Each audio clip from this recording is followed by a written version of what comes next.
I recently found an art subscription box called Classy Artist Box that is basically an art lesson in a box. You literally get everything for 4 projects delivered to your door and can use the written instructions and video lessons to help guide you through each project. Classy Artist Box has 4 different box lines for various age groups and even a subscription designed for schools or homeschoolers. It's really great for anyone looking for motivation, inspiration, or actual art lessons.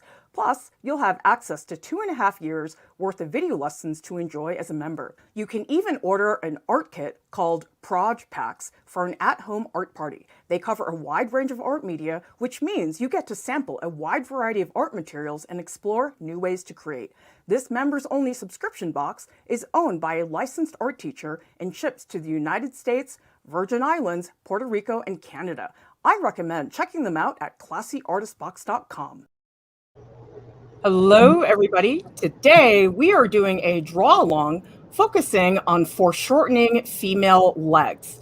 If you would like to grow as an artist and you can't afford an art class, we've got everything you need here at Art Prof: critiques, tutorials, and professional development. Jordan, we're going to start by sketching out Simone Biles, who has incredible musculature, obviously. So here's just a quick one that I did earlier because I just was like, this is really hard. I need to warm up. Yeah, I should have warmed up too, a little bit more than I did, because Simone Biles is a tough ask. You know, you not only got foreshortening, but you got someone who's as muscular as she is, and it's like super intimidating. If anybody here would like to draw along with us, we just love seeing what you create. And so if you want links to the video description, if you want links to the reference photos, they're in the video description, so you can get access to those. And then we hope that after the stream, you will join us in the Art Prof Discord, so that way you can share what you make during the stream. So Jordan, why do you think foreshortening is so hard for people?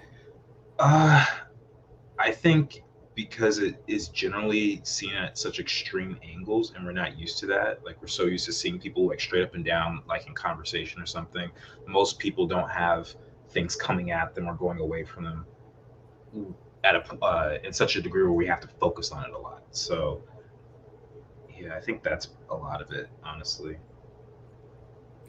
So if you were to boil down a couple of tips for people, what would they be as far as how to handle it? Because a lot of people, it's just so intimidating and stressful. Yeah.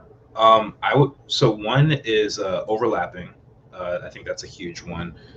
Just making sure that whenever you see a muscle form or bone or anything like that, push things back into space. Learning how to do that, and then also focusing on the basic shapes. So like this leg, as an example, I kind of read it as a cylinder kind of going back in space, and by thinking of it that way, it helps me to say, okay, well, the hip is going to be bigger than the ankle, and the knee's going to be somewhere between there. um, and yeah, I think those are like the biggest ones there. Well, I like that you brought up the overlap, because actually we do have an anatomy stream. Well, we have 2. This is the long version, which is about an hour. And we also have this stream, which is a summary of that lecture. I think is about 6 minutes long. But what we do show is this image, which shows the overlapping of the forms. And that's really the key. Because if you don't emphasize the foreshortening, you don't understand what's in front of what. Mhm. Yeah, and I also think like just learning little tricks of how to make things appear closer to you, like by thickening up the line, or just making sure things are a bit like making sure that our overlap is a lot heavier than normal. I think are going to be really major tips for you guys. The other thing that I think is really helpful is to think about scale. So for example, I'm doing this image of Simone's feet here. And what I'm trying to do is I'm making this foot like gigantic. It's ridiculously huge. But then what happens is that when you draw the thigh and the thigh is almost smaller than the foot, it makes the foot look like it's really jutting out at you. Hmm. Yeah, I think that things like that just generally make people uncomfortable. Like, because usually, I mean, again, you really only see these at extreme angles. Um, so learning how to master that and be comfortable with that is not easy to do. Do you think the anatomy helps you here? Oh, definitely, definitely. Especially with legs. Legs, I think, are a little trickier for a lot of people because um, I think we see arms more often, or we think about the muscles in the arms more often. At least for me. So understanding the anatomy of the legs right now is really giving me a lot of uh, wiggle room to not make a lot of mistakes on this stuff.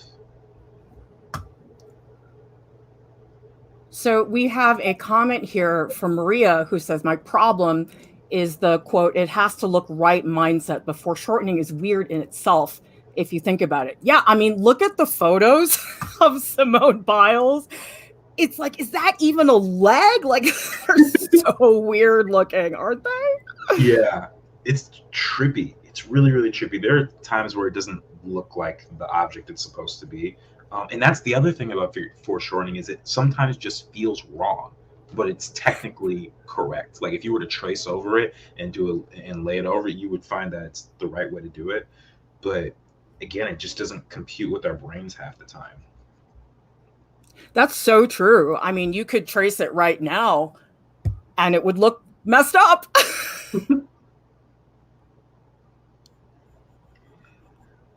So the way, which bones are you looking for, Jordan? bones. Uh, I don't even. It's not even the bones so much that I look for. It's more the muscles I think about when I do foreshortening Yeah. legs, um, because I mean I look at the patella obviously for the knees, but I think the muscles give me more indication of what's happening. Especially when you look at the thigh, you talk about like the sartorius muscle, and your quads and hamstrings, like seeing those differences. I think that I get a lot more out of trying to find those actually. Well, so one bone that I always look for here, I'm just going to draw it like really dark so you guys can see. Okay. There's this bone here, which is called the tibialis anterior. Actually, I'll show you on one of the other drawings where it was a little bit more obvious. Okay, here. So if I just make this, just make it blue so you can really see it. Okay. So if you guys look here, this, whoops. Oh, I keep forgetting to do new layers, Jordan. You okay? Yes. Okay, so does everybody see this bone here? It's basically your shin bone. So if you look for the shin bone and then you find the kneecap, which is here, if you get those two things, you're almost set, right? Yeah, basically, basically. Especially if you're talking about the front of the leg. That's all I really think about. Yeah. So I'm just making some notes here. This one here is the tibialis anterior because it's a part of the tibia, which is the giant bone that's in the middle of the leg. And then the other thing that will help anchor is here, the ankle bones. Actually, let me make them a different color so you can all see that a little bit better. Here we go. Okay, so here's the outside one. Oh, that's not a good color. Let me use green. Here we go. Okay, so here's the inside ankle bone. And the one in the middle is higher than the one on the outside. So the one on the outside is called the lateral malleolus. And then the one on the inside is called the medial malleolus. Like that.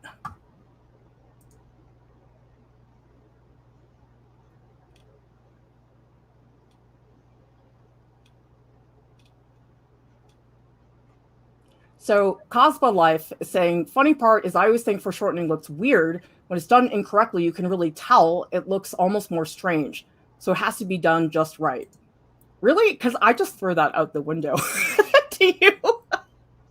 Uh sometimes you kind of have to, because it's oftentimes with foreshortening, it's either it's accurate according to the photo, but it looks weird. But then there's sometimes where it's like, I just want it to look like a cool drawing. And then sometimes you overemphasize or underemphasize things. Like sometimes you'll have someone who's like punching forward and their fist is way bigger than it ought to be when you look at foreshortening, like a photo foreshortening. So it just depends.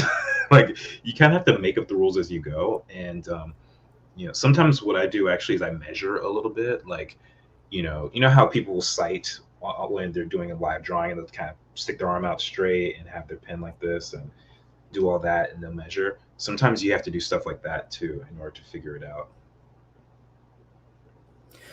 You know what helps me, Jordan, is if I compare the height of things. So I just noticed here that her big toe is above the leg, the feet on the left.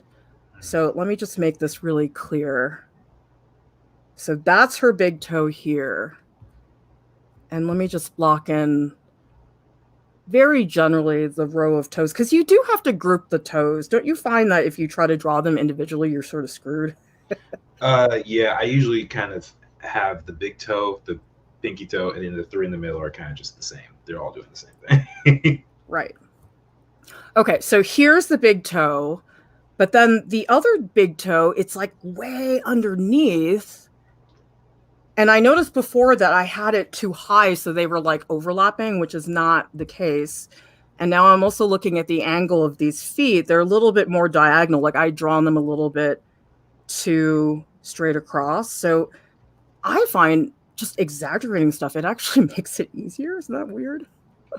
No, I actually think exaggerating is probably like one of the basic fundamentals of doing any sort of figure drawing on some level, because the way I see it, it's like we often will see a drawing in terms of complexity at a 5, and or dynamism maybe at a 5, and we'll automatically draw it at a 2 or a 3 for some reason. Like we always play it safe when instead we need to push it towards like an 8 or a 9 or something like that oftentimes. So yeah.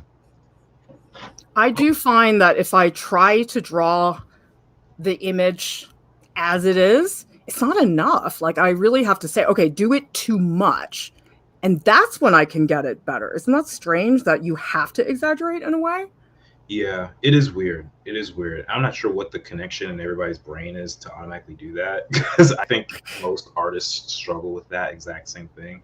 Like for me, I was constantly told, push it, make it more extreme, and it doesn't always come naturally for someone like me. So, um, yeah, I always struggle with that.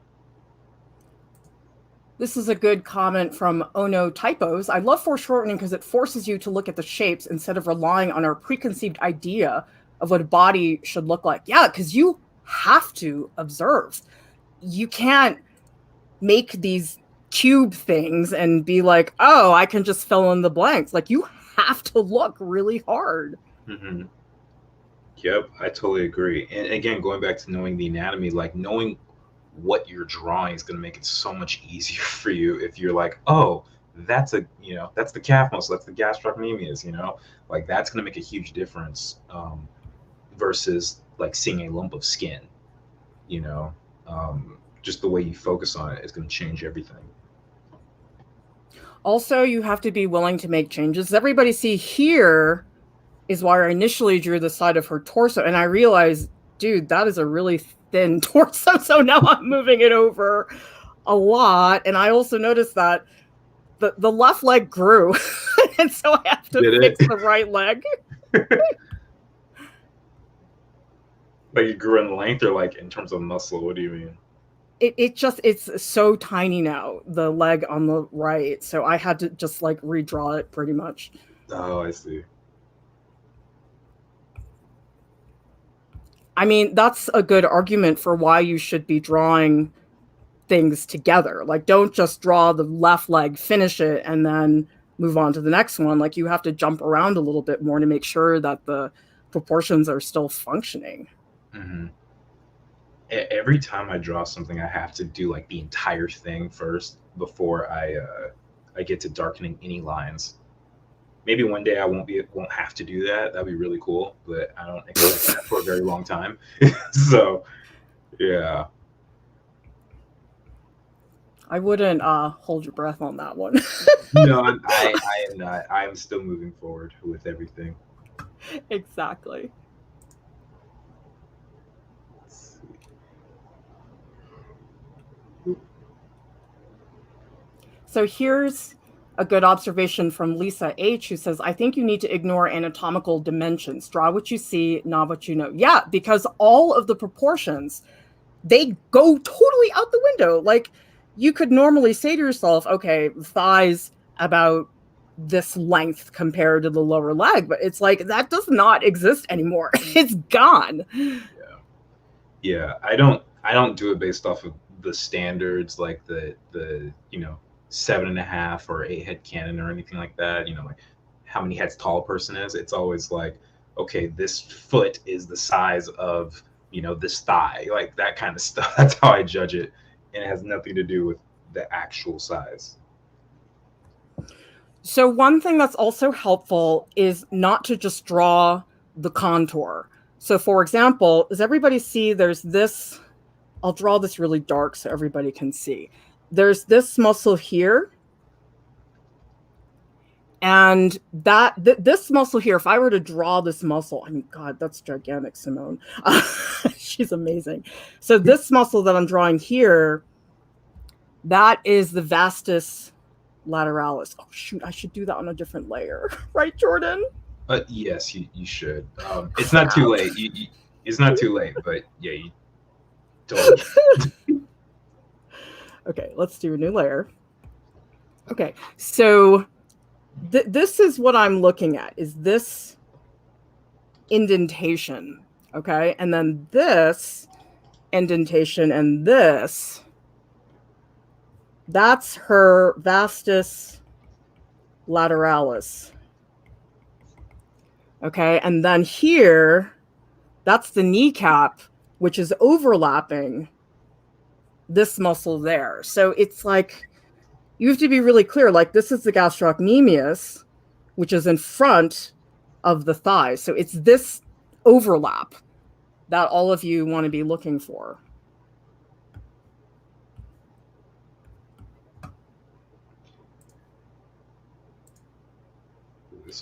Milu Art says, I really want to get better in foreshortening. It can make a drawing so much more interesting and dynamic instead of putting a sometimes boring straight view on the figure. What do you think about that, Jordan? I think everyone's going to appreciate more dynamic art, and it's going to challenge you to really take your mind to different places, because like I mentioned before, most of our minds are not thinking that way in terms of foreshortening. So the more you can train yourself to see it and to understand it, it's going to make you that much more on top of your game. So great idea. Well, I mean, isn't that basically every single action pose you can think of? Yep, basically. Actually, I just got an action book called Masters of Anatomy. This thing is like 650 pages or something, this thick, and it's all action poses, and most of them are foreshortening of either the torso or the leg or the arm or something like that. It's insane. So yeah, I gotta get used to that. And then another thing, so we talked about those muscles. You have to draw inside the leg. For example, let me find a spot. Okay, so here's the ankle bone down here, and that is inside the leg. It's not on the contour. And then here, tibialis anterior. And I mean, you won't get the kneecap in if you don't draw inside the leg. And so I just find that if you can get off the contour more quickly, it's really helpful.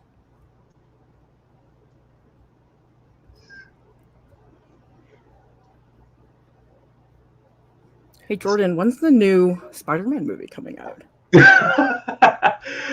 December December. I don't know the date, but it's supposed to be a Christmas themed movie, and which I think is pretty cool because we actually haven't seen a live action Spider-Man movie take place in the wintertime. So, because I always wondered, like, how does Spider-Man deal with the snow? You know, like I've always kind of wondered that, and they did that. They did that a little bit with Spider-Verse in the Miles Morales video game, but I'm curious to see how the MCU is going to pull this one off. Yes, that's what I think about all day, Jordan. What? I just think, how would Spider-Man be in the fall? What would he be like in the winter? Well, I mean, this is how I see it. The costume he wears is so thin, and I'm like, how would he deal when it's like a blizzard or it's like, 30 degrees or 10 degrees or something like that? Like, does he wear a sweatshirt? Does he wear a hoodie? Like, what does he do? That's gotta be freezing. Oh my God, you're such a dork. I know. I actually see this comment from Brian Norfleet, Mr. McFo. Could you tell me the name of the action pose book? This one's called Masters of Anatomy. Looks like this. It's actually a combination of like multiple artists, like literally hundreds of artists in the entertainment industry, and they all got together and they made this book. So just look up Master of Anatomy, and you should find it. It's pretty well known. By the way, I think you should all know that there's a new YouTube channel in town. And if you want to check out the JO.M.FC.FO show, the link is in the YouTube video description below. And actually, Jordan has a little trailer that we're going to show right now. Hey, what's up, Art Prof family? How are you all doing today? Some of you guys may know me. My name is Jordan McCracken-Foster, and I'm one of the teaching artists here at Art Prof, and I have a little surprise for you. I have decided to start my very own art YouTube channel called the JO.M.FC.FO Show.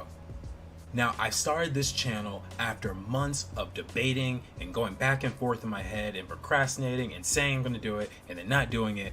Well, I'm finally putting all that to rest. It's official. So the reason I'm starting this channel is to create a supplementary tool for you guys to continue to learn and grow at art, specifically in the concept art, visual development, character design way. Now, this does not mean, I want to make this very clear, this does not mean that I am leaving Art Prof by any means. I will be on multiple streams per month, doing the draw alongs with you guys, sharing stuff on Patreon, doing the Discord chats and critiques and all of that stuff. This, again, is just a supplementary tool for you guys to continue to learn and grow for yourselves. Thank you all so much in advance for the support that you're going to give the JO.M.FC.FO show, and I will see you there. Take care, guys.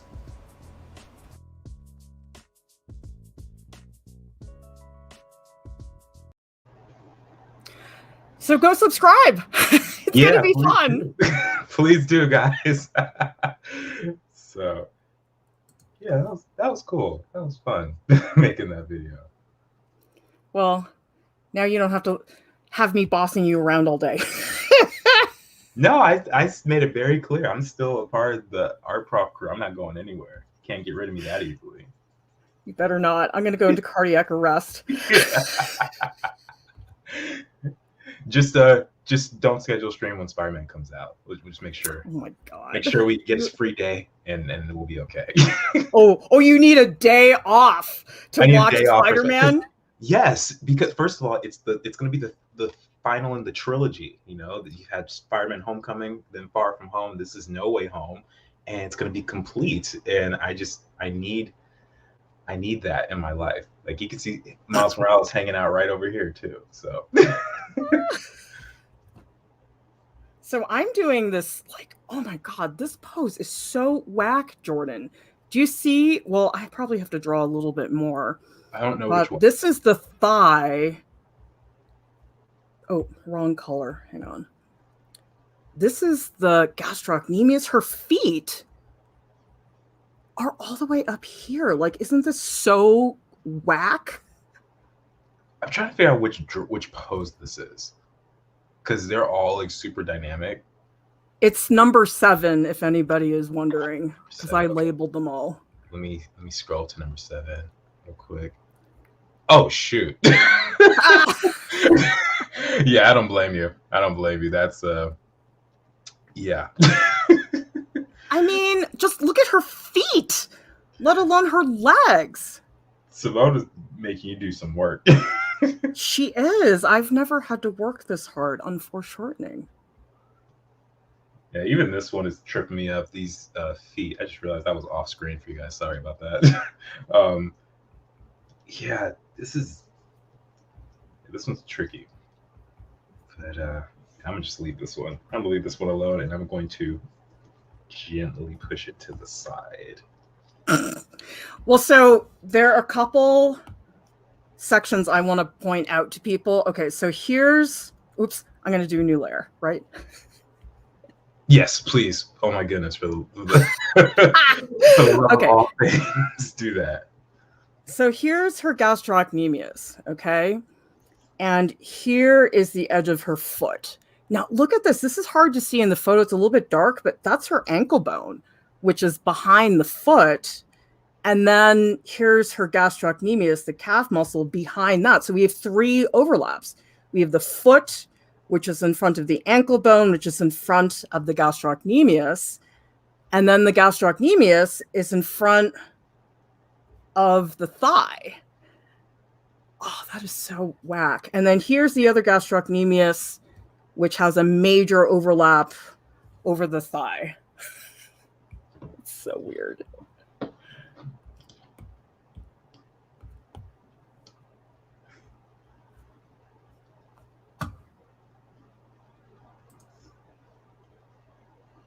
I keep forgetting that sometimes it's centered for me, but not for you guys. So I have to keep moving the drawing over.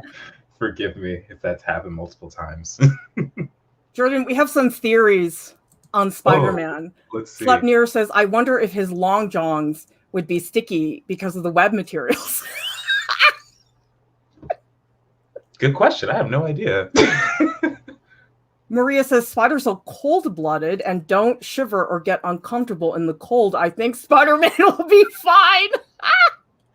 That's it. That's got to be the whole thing. I'm sure that's...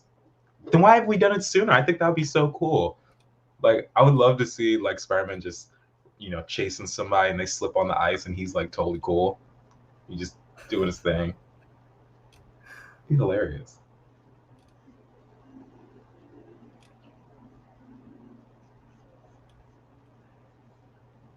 I missed the Marvel movies. I need to catch up. Here's a comment from Cosmo Life who says, I guess you can exaggerate a bit based on style and context. You know what else is really helpful is to think about tension in the muscles when you're drawing. I mean, is there a single muscle on Simone that's not tense? I don't think I thought about that, actually. When you say really? tension muscle, yeah, like, so you're just saying like is whether or not someone's flexing or yeah, using it. Interesting. Well, because if you think about it, if somebody's just standing there, a lot of their body is not going to be that tense. But if you look at Simone Biles, it's like, what part of her muscle is not tense? Like everything is tense. Yeah, that's a good point. Actually, in the same book, Master of Anatomy, it has a drawing of what it looks like when a person is like standing normally and when a person flexes. And then it dawned on me, I was like, man, all the comic books, like all the comic book heroes, they're flexing at all times, like every muscle. Yeah. like it just I never really thought about it because I had seen it so much, you know, but it's pretty wild how they do all that. Or, you know, something else, when I was looking for reference photos, I was looking at some of the Olympic divers and, you know, they're like super tense because they have like half a second to like do this incredible flip. And it's like, I think they're even more tense than the gymnasts because of the gravity, them falling in the air. Because the gymnasts are sort of flipping left and right. It seems like they would have a little bit more of a looseness. I mean, I could be totally wrong. I'm not going to prove you wrong. I have no idea. Yeah, I don't know either.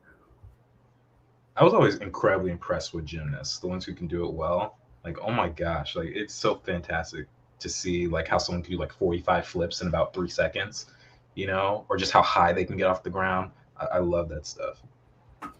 I don't understand how they even figure out that the human body can do something. Like, I think I'm going to do this flip that goes 180 degrees. It's like, who figured this out? I don't know. I don't know. I know martial arts, some martial arts have been around for, thousands of years. So it probably had something to do with that, but I don't know. I'm just impressed by it. I'm not the one to do it. Jordan, oh, go ahead. There's this one guy I follow on Instagram. I think his name is Shaquan Parson, and he does all these crazy flips on like in his front yard. And he has this trick where he gets like a glass of milk and an Oreo, and he does a front flip, dips the Oreo, and then continues the flip, and then eats it like after he lands. It's the coolest thing ever. It's so awesome. What? If I can, I'll share it to the Art Prof Discord later on because there's videos on it. It's awesome. So let me point out something on the feet, because I think it's hard to see the overlaps in the feet. So let me do another layer, explain how that works. So I think on the feet, a lot of people think, okay, well, you have the contour of the foot. It looks about like this. Here's the big toe. Here are the little toes. And it's easy just to see it as a shape like that. But actually, when I look at Simone Biles's foot, I see like one shape here, and then one shape here, and then the heel is almost like its separate thing. I'm drawing it so it's really obvious. So there actually is somewhat of a subdivision of the foot, which I think a lot of people don't think is there, but it's like you have to look really hard.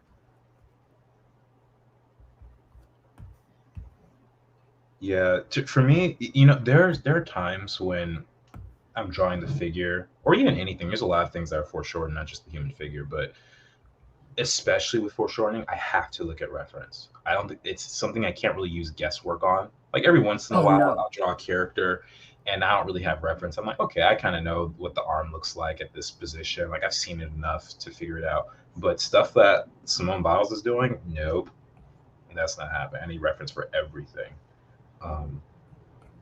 And yeah, and athletes I think are some of the best references to pull from. Well, Jordan, don't you have all the secrets on which sport to Google? Oh, yeah. We were talking about this before the stream. So for legs, actually, when I was doing the 2500 and I was drawing legs, gymnasts would actually be the first ones I would go to, because one, you could see their feet and their whole legs are exposed, and you'll see them from all these various angles. Plus the fact that they're really muscular, you'll learn a lot about human anatomy that way. I prefer actually to learn from someone who's more muscular than from someone who doesn't have that much definition, because sometimes things get lost and they get confused, and I don't find it to be a good teaching tool. So yeah, gymnasts, swimmers are really good. If you're talking about arms, I would say basketball players or track runners. Maybe tennis players, like Serena Williams likes to show off her arms a lot. Sometimes actors like Arnold, back in the day, or something like that. Yeah, there's a lot of good stuff out there. Well, Arnold Schwarzenegger back in the day, he looked like he was made out of balloons. Like it really looked like a caricature more than a real body, That is true. Have you seen the guy from Brazil who like injects oil into himself to make himself look more buff? Have you seen that? No. It's so disturbing. It just looks like you want to pop it. Like he literally doesn't work out at all. He injects it into his pecs and his shoulders and his bicep, and it literally looks like a cartoon version of an arm. It looks like this. Oh my gosh. I'm not exaggerating. It's like a bee. It's insane. And he's like thinking he looks so sexy like that. He's got to be like in his maybe late 50s. It's hilarious. I'm pretty sure that can kill you eventually. So please don't do that. See, Cantrell says, I think there's a difference between tenseness of a muscle or using a muscle, at least when you are expressing that in art. What do you think? Well, it depends on how much you want to emphasize that. I know for me, it's just helpful, because then I know how harsh to make the line work, because like if I'm drawing something that's very soft, like let's say somebody's stomach, it's just like it's in your mind. Like you're thinking, okay, this form, it's sort of saggy and I want to emphasize that. Whereas here, like I might actually change the types of marks that I'm making. Like, so let's say this leg, this bottom thigh, I might emphasize the line, make it a little bit darker because I do want it to be more emphasized.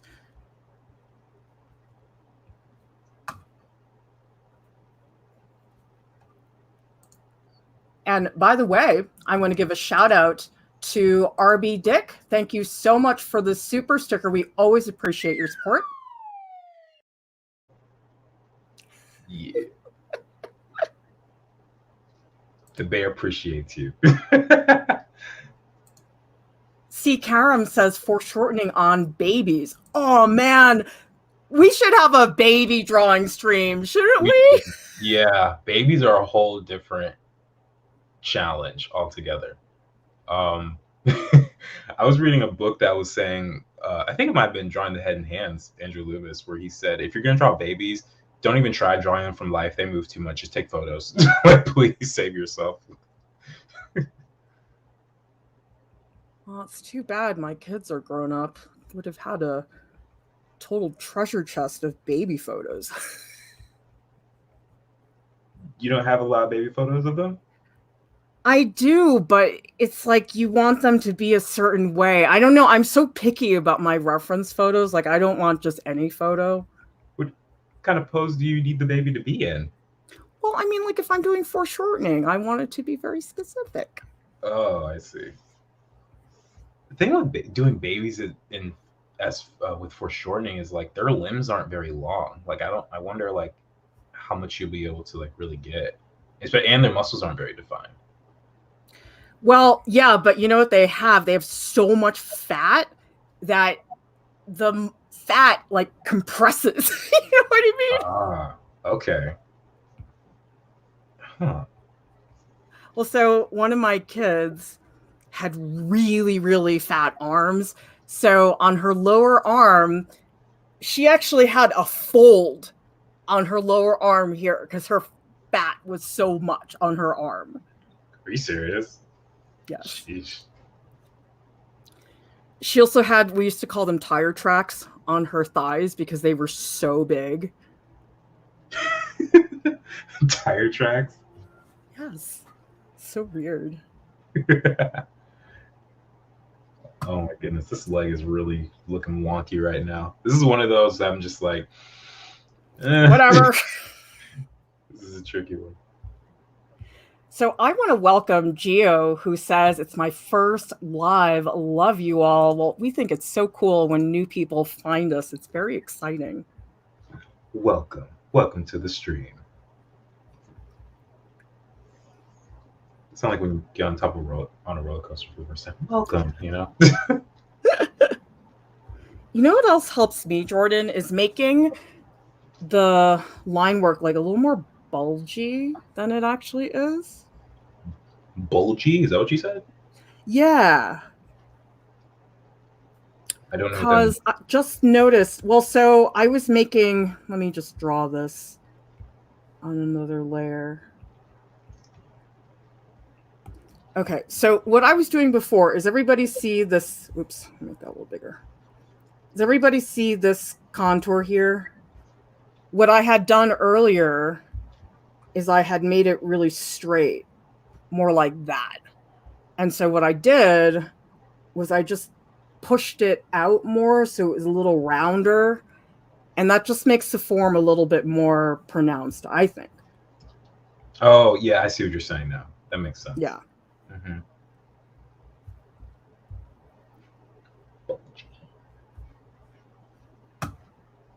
Ugh. Yeah, I don't know about this leg. This one might be for the trash heap. I don't know. Not feeling that one. Let's try this. And I also think foreshortening is a mindset. It's like, just let it look weird. It's fine, right?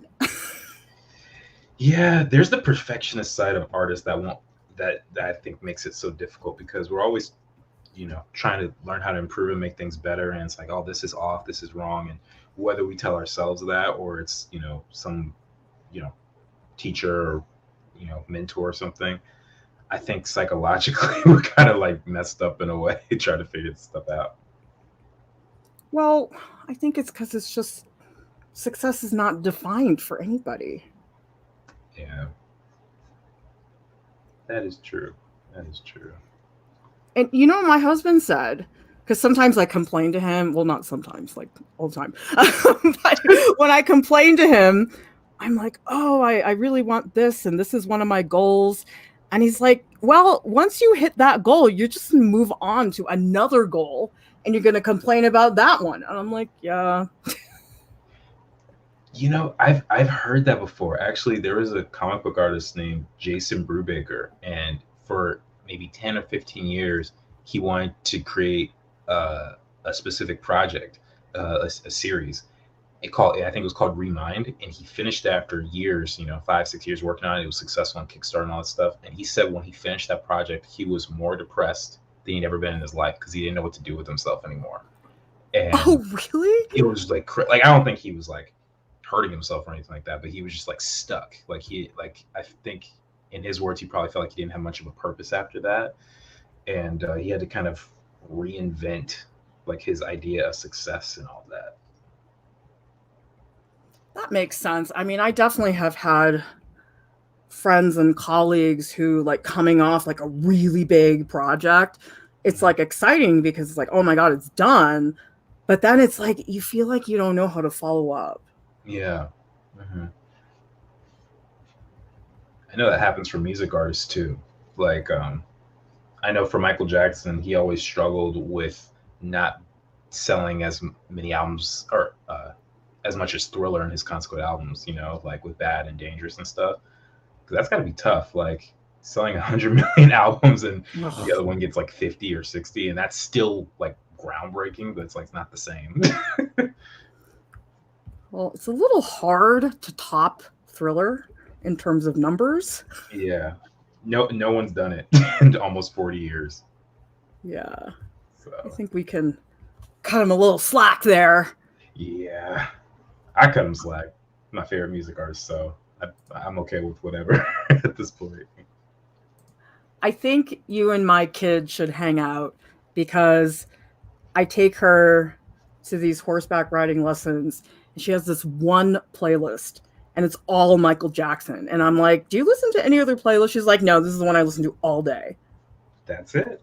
That's how I was when I was in middle school. and in my 20s. Well, and she's so annoyed because her friends are listening to like BTS and Billie Eilish, and she's like, how can they not listen to this music? It's so much better than Billie Eilish. Yeah, it sounds like your child is an old soul like me. I know. I know that place. It's a very lonely ride, but it's a good one at the same time, because no one else knows what they're missing. This is a good observation from Slutneer. If you define the shape more, if it comes towards you and makes suggested lines for part of the figure, that is far away. This will suggest depth. Yeah, so foreshortening, it's not just the anatomy. It's like, what do you emphasize in the drawing? Like if you make the feet really pronounced and more articulate than the parts of the body that are further away, it's just naturally going to pop more. So it's not just anatomy. There's other stuff you can do in your drawing to show that. My goodness, these are challenging. I think I might need to redraw some of these, like, honestly. They're so weird, aren't they? Yeah, like, oh my gosh, this woman. These legs are just impeccable. Like they feel like they were sculpted. Yeah, I bet. I mean, they sort of were sculpted if you think about it. Sure, guess so.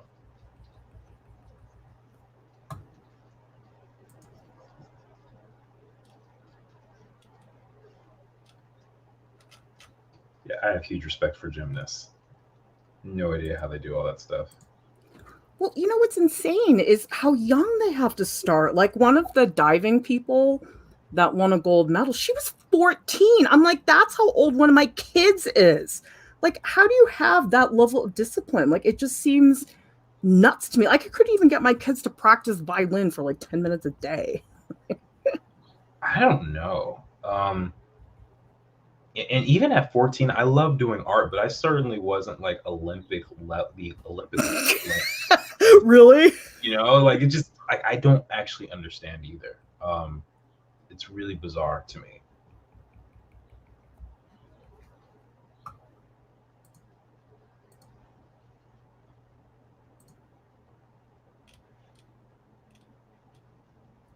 Well, I hope that you will all join Jordan and I in the Art Prof Discord. We are going to be in the post live streams channel. And for those of you who drew along, we would love to see what you created.